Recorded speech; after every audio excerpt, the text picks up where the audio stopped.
Hi, everyone. It is great to be back with you. My name is Chris Ashley for those who are just following along for the first time. And just some housekeeping things I like to get out of the way first.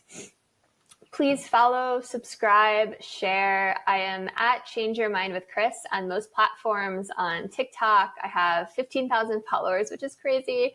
I'm on Instagram, I'm on Facebook, I'm on YouTube, I'm on a podcast. So you can really find me everywhere. If you would follow along, that would mean so much to me.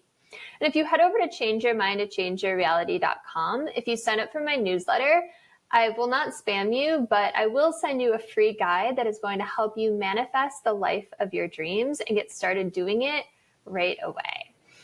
And it is called Change Your Mind to Change Your Reality because that is the name of my book that is coming out very shortly now. I'm really excited.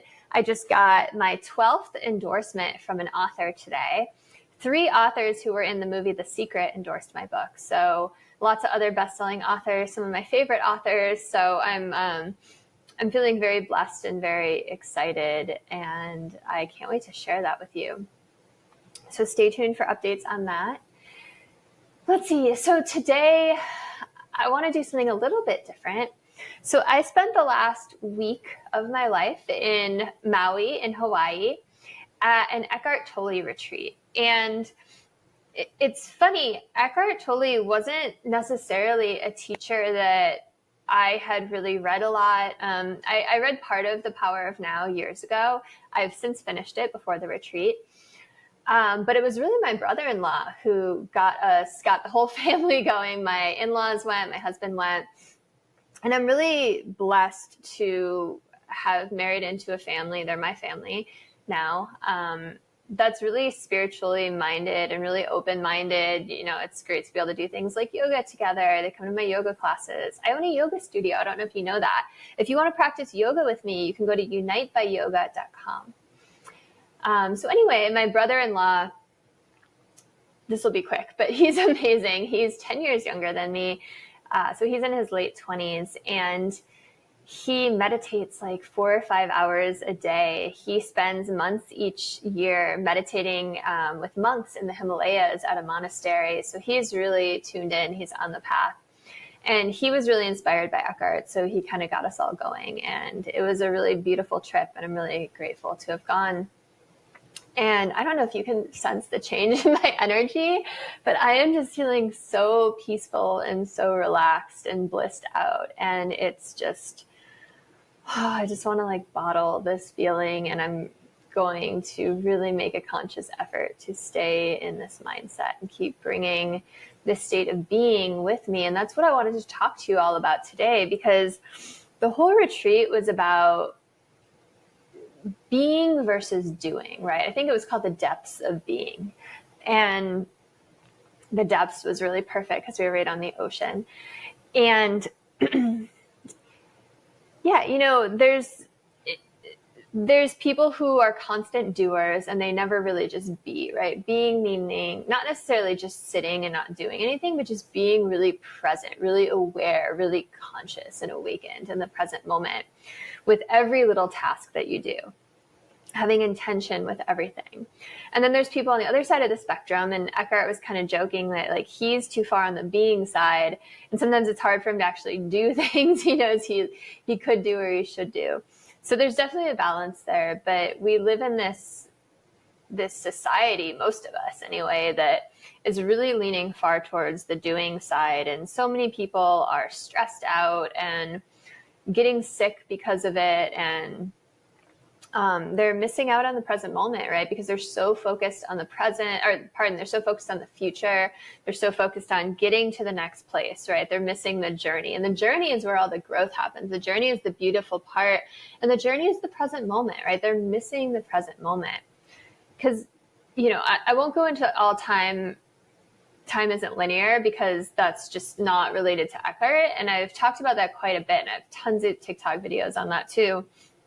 But just to sum it up, time isn't linear. And our past lives are really parallel lives. So, you know, everything that's happening in the past and the present and the future. It's all one, right? There's really only one time, the true time that there is, and that's the present moment. And Dolores Cannon talks about this. A Course in Miracles talks about this. And I love that Eckhart was talking about A Course in Miracles so much, because I've been studying it myself. And it's so profound. And if you want a really great book on A Course in Miracles, just to really make it easy and bring it down to earth for you, one of my hands down favorite books ever is called A Course in Miracles Made Easy by Alan Cohen. It is phenomenal. So go check that out.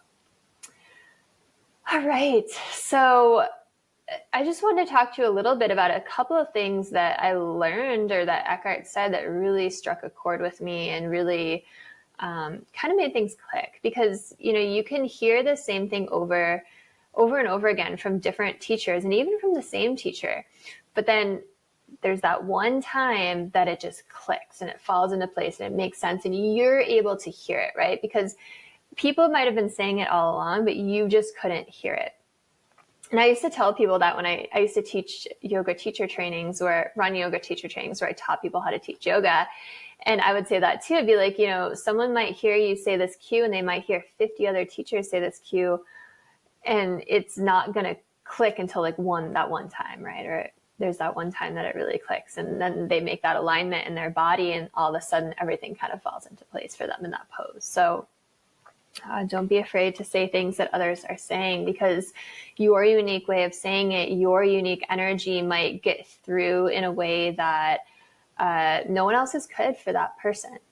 So, just because something has been done, is out there, has been said, doesn't mean that, even if it's been said 1,000,000 times before, it doesn't mean that your voice, this is on, right? Your voice out there doesn't matter as well.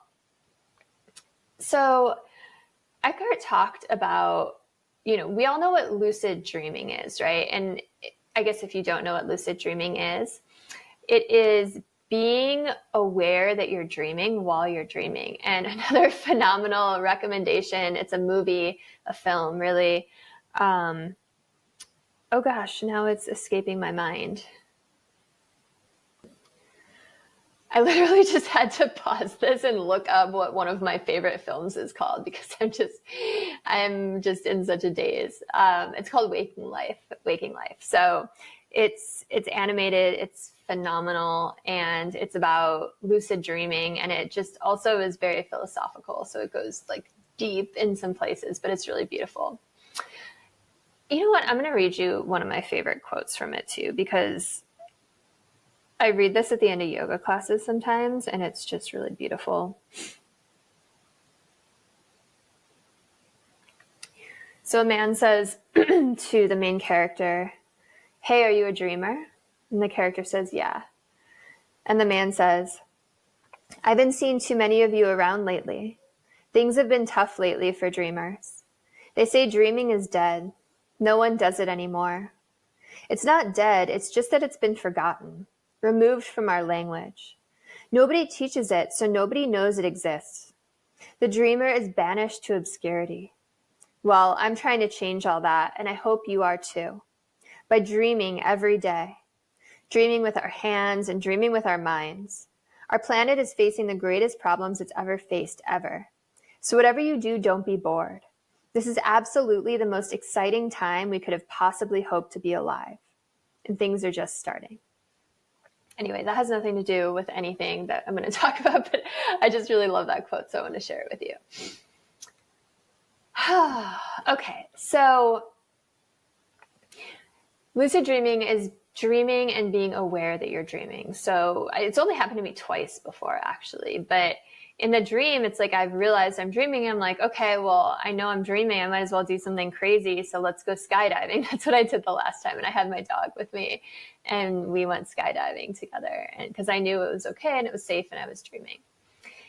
And you can watch tons of YouTube videos on tricks to help you lucid dream. I think a lot of it is kind of getting yourself in the right mindset before bed, and maybe a little bit of mantras before bed. Whatever it is, there's people out there that specialize that. But Eckhart was talking about lucid living. And I love that concept so much, because even though we're quote unquote awake right now, so many people, most of the planet is going through life totally asleep, right? They're not aware. They're not present. They're unconscious, spiritually speaking, unconscious. And so this whole retreat was about becoming aware and really being present and being present to fully in the present moment.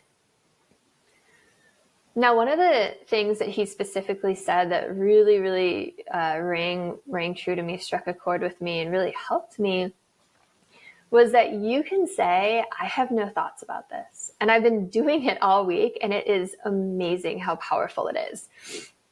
So if you catch yourself kind of wrapped up in that rat race of stress, of your mind just like this freight train, just charging forward at 1,000,000 miles per hour, of thinking of all of these things, of reliving past situations, of projecting yourself into future situations, of just thinking, stream of consciousness thinking, you can just stop. You can just stop and you can say to yourself, I have no thoughts about this. And it's amazing because it just clears everything out of your mind. And then when your mind is just blank like that, when you truly have no thoughts, there's nothing but silence and stillness there, then you're able to really be fully present to what's going on around you and within you in the moment. It brings you into the present moment. It is fantastic. And it is something that I am going to take with me the rest of my life and keep practicing and keep using. And yesterday, I flew back from Hawaii, where the retreat was, and I was at the airport. My husband and I were at the airport, and I could just see like chaos happening all around me, right? People were rushing around. They were like, everyone was on their phones. It's crazy if you ever just like stop in public and look around, like everyone's on their phones, right? And, you know, people were talking and they were eating and they were doing whatever they were doing. They were rushing around. They looked stressed. It was just like chaos around me. It was like standing in the eye of the storm, but like watching the tornado happening around me. But even though I was able to see all that, I felt so unattached to it. Like there was this very specific distance between me and it, between me and all that chaos. And I just felt so calm and so peaceful and just so relaxed and just like, oh, I just felt like a puddle. Like my arms were just like wet noodles. Like they were heavy. It was so nice because I carry my tension in my shoulders a lot. And it was just like so nice to just have everything just like heavy and loose. And you know, I was observing everything that was going on around me, but like not really because it didn't matter, right? I wasn't observing it like I was watching a movie or something because I wasn't like drawn into the story, if that makes sense. I was noticing it, I guess is a better word, but I wasn't like attached to it in any kind of way. And it like just didn't matter to me. Like I had no thoughts about it. Like I truly had no thoughts about it. And I was just kind of like sitting there being present, like watching all this happen and just having no thoughts about it. And it was okay. And our flight was delayed like almost an hour and people were getting all antsy and you could like kind of see them getting restless. And like, I didn't even notice until like they made an announcement that was like, apologies for the long delay. We're going to start boarding now. And I was like, oh, it's 50 minutes later because I was just like so immersed in being and it didn't matter. And Eckhart told this great little story of this man works super hard for 45 years. And his plan is to like go to Hawaii and sit under a palm tree and drink a cocktail and retire. And like he works his whole life to do that. And then he gets there and he's under his palm tree and he's got his cocktail. And then he's just kind of looking around like, okay, now what? Right? Because it's like he was spending so much of his energy, all of his energy on that future scene. And he was rushing to get there and he was working hard. He was busting his ass and he was stressing. And then he got there and it's like, he didn't know how to just be, right? He was like, okay, what's the next thing now? And it just reminded me, my husband told me this story about his best friend, had this uncle, and he worked super, super hard his whole life. He worked really, really hard. He hustled. He was always stressed, and he retired at 50, which is phenomenal, right? He retired at 50 years old, and he had like all this money.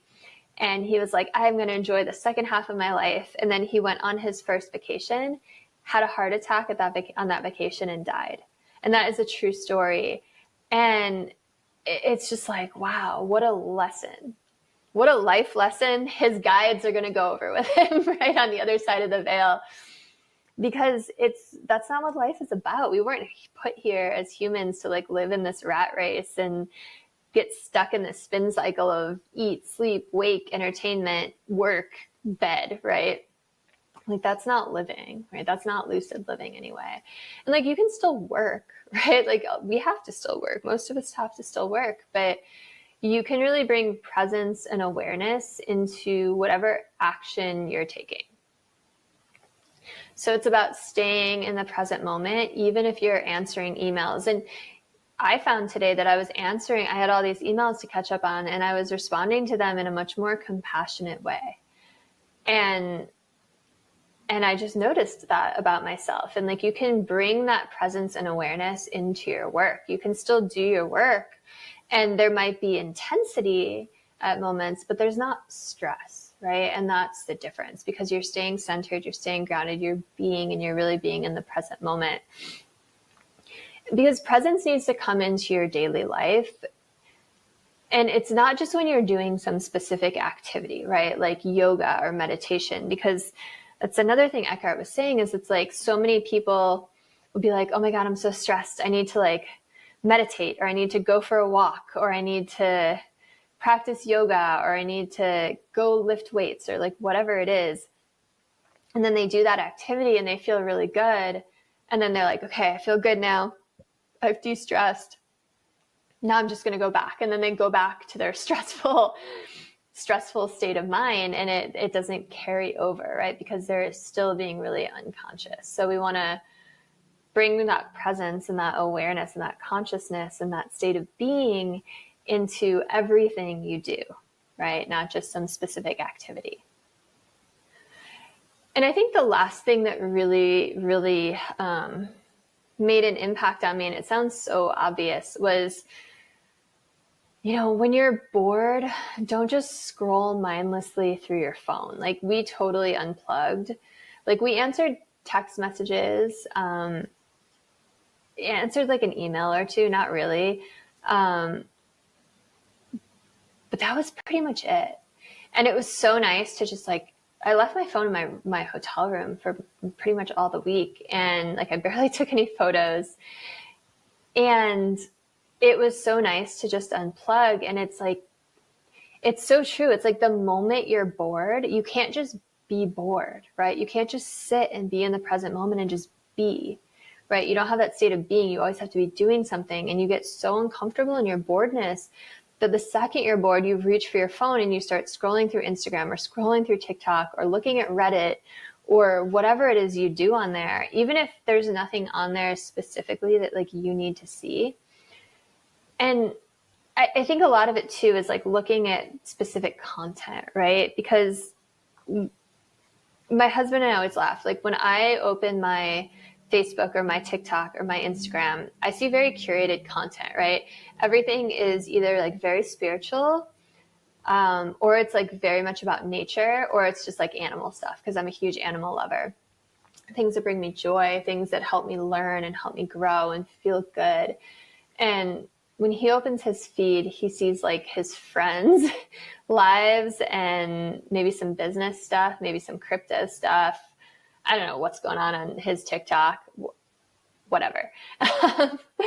So, it's just a very different experience. But even so, it was so nice for me to just sit, because I'm guilty of it too. Like just picking up my phone as a habit and scrolling. And it's just, when you're away from it, and you just practice being. And for us, it was easy because we could look out for the ocean, right? And the palm trees and hear the birds. But you can bring that state of awareness and that sense of beauty into your everyday life and just notice the beauty around you, because there's so much beauty in the world that we just miss because we are staring at these stupid little devices, right?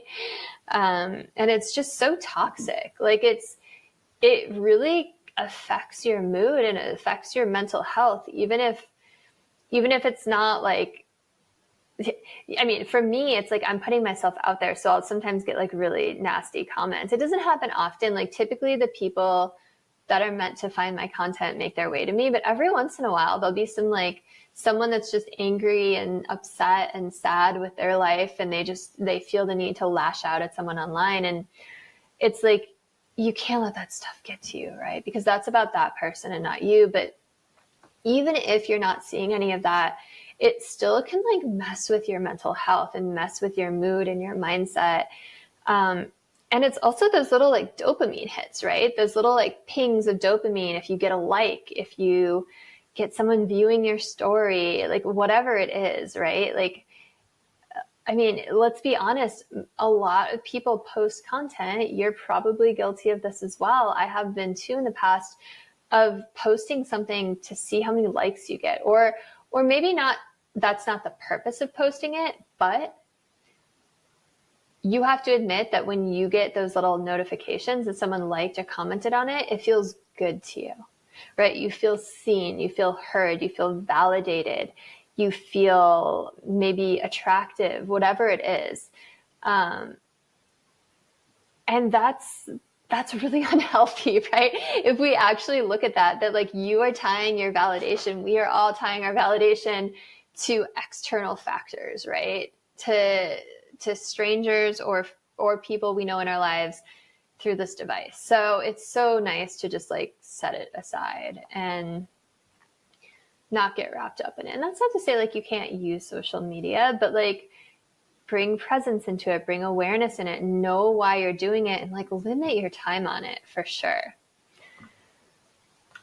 Oh, because that's energy, right? It's still an energy exchange with people. And when you exchange energies with people, like they can drain you, right? They can suck you into their vortexes, right? So you have to have boundaries up. But yeah, I have no thoughts about this.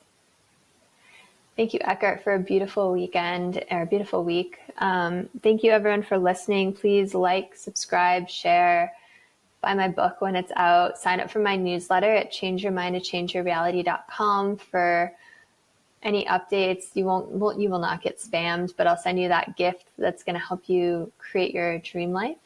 And I will see you all soon. Have a beautiful rest of your day.